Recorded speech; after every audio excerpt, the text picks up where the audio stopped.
आपण मैंने समस्ते जानी कलिंग स्टेज मेडिकल साइंस किम्स तरफ सारा ओडिशा रे सबु जिल्ला रे मेगा स्वास्थ्य शिविर तथा मागणा औषध कराउछि। ए उपलक्षे पुरी जिलार कणास अंचल रे आज एक मेगा स्वास्थ्य शिविर सरकारी उच्च विद्यालय कणास रे आयोजन कराइछि। एठारे समस्ते सहयोग करछन्ति एवं देखा जाउछि हजार हजार लोक आसुछन्ति। किम्स रो लब्ध प्रतिष्ठित डाक्तर मानकु समाने रोग देखिकिरी मागणा औषध नेकी जिबे। तेणु एटा लोकंक पई अति भल उपकार एवं आमे मध्य एई काम करि आसुछु वर्ष वर्ष धरी। ए वर्ष मध्य ओडिसा रो विभिन्न जिल्ला रे करूछु। आज मध्य एठी पुरी जिल्लार कणासटारे एको आयोजन कराइछि। मु शुभेच्छा जणाउछि। आशा करछि समस्त अंचल लोक माने यार सुविधा सुजोग नेबे एवं बहुत भल उपकार पाइबे लब्ध प्रतिष्ठित डाक्तर मान पाखे। धन्यवाद देवी कणास अंचलवासी को हजार हजार संख्यार सकाळु रोगींकर भिड़ लगिलानी। किम्स हॉस्पिटल जो वरिष्ठ विशेषज्ञ माने आछन्ती मेडिसिन विभाग रे हो सर्जरी हो ऑर्थोपेडिक्स हो न्यूरोलॉजी हो कार्डियोलॉजी हो रिमाटोलॉजी हो सबु विभाग रा वरिष्ठ डाक्तर मानकर सेवा निज गाँव रे पाई परछन्ती। जोथि पई आमे देखुछु सकाळ हजार हजार संख्यार कणास निराकारपुर डेलांग ए आखपाख अंचल रे भिड़ जमी रही। किट किम्स रो प्रतिष्ठाता डॉक्टर अच्युत सामंत निजे आसते प्रत्येक तत्वावधान कर मागणा औषध वितरण काउंटर किभली भाव में भिड़ आपण मैंने देखुंत। ता सहित एक्सरे ईसीजी अन्य रक्त परीक्षा संपूर्ण मागणा उपलब्ध होची। संध्या 5टा पर्यंत चलिबो। अनुरोध करिवे आपनकर अंचल पाखापाखि भाई भौणी माँ माने वयस्क व्यक्ति माने समस्ते ये स्वास्थ्य शिविर को आसी निजर स्वास्थ्य परीक्षा करनियंतु एवं वरिष्ठ चिकित्सक मानकर परामर्श नै नियंतु। आज जो कार्यक्रम होची मेजा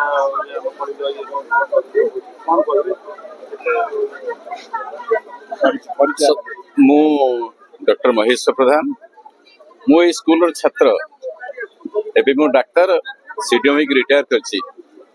किंतु दुख लगुच भगवान मत परमिशन दे ना एरिया रे डाक्तरगिरी करने से मु दुखित मो एरिया लोक मान को मो डाक्तर सर्विस किसी दे पारि ना।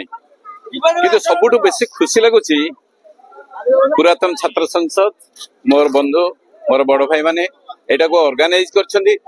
एटलिस्ट मु एतरे इन्वॉल्व होई परुची मते बेसी खुशी लगुच। आ एई भलिया कार्यक्रम जदि भविष्य रे चलिबो ताहले निश्चित भाव में समस्त सुखी रहे समस्त स्वास्थ्य भी भल रहो आउ समस्त अर्थनीति सामाजिक नीति सबकि इम्प्रूवमेंट हम। तेणु धन्यवाद आउ थे धन्यवाद देवी आम छात्र संसद को ऑर्गेनाइजेशन पे।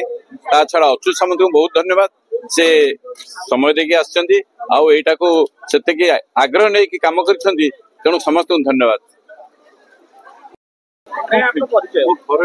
मो ना सुरेंद्र श्री चंदन मो हाई स्कूल पुरातन छात्र बर्तमान सरकारी चाकरी अवसर नहीं एवं वरिष्ठ नागरिक मंच ये कणासर गठन कराई तार मु सभापति अच्छी एवं वरिष्ठ नागरिक मंच एवं आलुमिनी ट्रस्ट कणास हाई स्कूल उद्यम ये कम हो स्वास्थ्य सेवा शिविर आरंभ होती जाना कथा जी दुर्दिन बंधु से ही बंधु वास्तव बंधु जिते कणास अंचल रोग प्रपीड़ित हो लोक मैंने सड़ुंट से समय डॉक्टर अच्युत सामंत किम्स ऑर्गेनाइजेशन आम सहयोग हाथ बढ़ाई से अशेष धन्यवाद।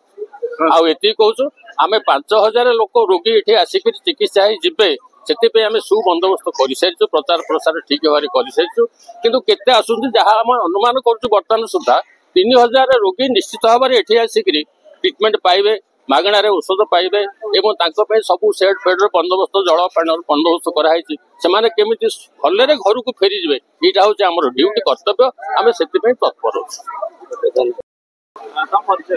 परिचय टुल्लू भाई मेडिकल सुविधा कौन मुझे मोर न्यूरोलॉजी देखा आसती तो किम्स तरफ जो सुविधा मिली बहुत ये सुविधार फायदा उठाई बहुत तो आम मागणा सुविधा पाइलु तो बहुत खुशी लगे। तो ये जो एठार डॉक्टर तो ये भल ट्रिटमेंट चलती तो से आम आसते ना मेडिसिन आम मागणा नहीं କେମିତି ଅନୁଭବ କରି କାହାକୁ ଆମର ଯୋଉ ଯୁବପିଢ଼ି ଅଛନ୍ତି କି ଆମ ପାଖ ଗ୍ରାମବାସୀ କଣ କହିବେ ଯେ ସେ ଆସିବା ପାଇଁ? ହଁ, ତ ମୁଁ ଇଆଡୁ ଗଲା ପରେ ତ ଯାଇକି କହିବି ସମସ୍ତଙ୍କୁ ଯେ କହିବି ଆପଣ ମାନେ ଯାଆନ୍ତୁ, ସେ ମାଗଣା ସେବାର ସୁବିଧା ଉଠାନ୍ତୁ।